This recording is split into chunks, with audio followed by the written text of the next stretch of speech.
அனைவருக்கும் இனிய வணக்கம். நமது அண்ணல் காந்தியடிகளும் பண்டிதர் ஜவஹர்லால் நேரு அவர்களும் ஒரு முறை பாத யாத்திரை போயிட்டு இருந்தாங்க. ரொம்ப தூரம் கடந்து போக வேண்டிய சூழ்நிலை இருந்தது. பாதி தூரம் போன உடனே ஒரு மிகப்பெரிய ஒரு பள்ளம் இருந்தது.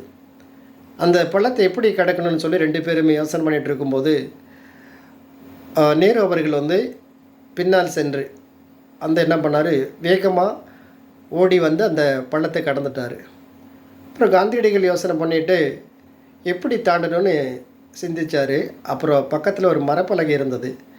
அதை எடுத்துகிட்டு அந்த மரப்பலகையை வச்சு அது மேலே ஏறி அந்த பள்ளத்தை கடந்துட்டார். இப்போ நேரு அவர்கள் கேட்டாங்க, என்ன மாதிரி பின்னாலுக்கு தூரம் கொஞ்சம் வந்துட்டு அப்புறம் வேகமாக ஓடி நீங்கள் கடந்திருக்கலாமேன்னு கேட்டார். இப்போ காந்தியடிகள் சொன்னார், நின்ன இடத்துல நின்று அந்த பாதையை கடந்து வாழ்க்கையில் வெற்றி அடையும்னே தவிர நம்ம வாழ்க்கையில் பின்னோக்கி போகக்கூடாதுன்னு சொல்லி ஒரு சிரிச்சுக்கிட்டே ஒரு பதில் சொன்னார். ஆனால் வாழ்க்கையில் எத்தனை போராட்டங்கள், எத்தனை இன்னல்கள், எத்தனை தடியடிகள் இதையெல்லாம் அவர் பார்த்துருக்காரு. ஆனால் எவ்வளோ துன்பப்பட்டாலும் கூட வாழ்க்கையில் பின்னுக்கு போகக்கூடாதுங்கிற ஒரு மன உறுதி, ஒரு தைரியம், ஒரு லட்சியம் அவரோட மனசில் என்றைக்குமே ஓடிக்கொண்டே இருந்தது. அதனால தான் ஒரு மனிதன் வாழ்க்கையில் முன்னேறணுங்கிறத அவர் மூலமாக நம்ம தெரிஞ்சுக்கிறோம்.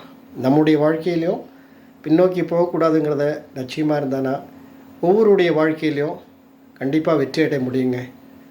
அதை எல்லோரும் கடைப்பிடிச்சாங்கன்னா வாழ்க்கை சிறப்பாக இருக்கும். நன்றி.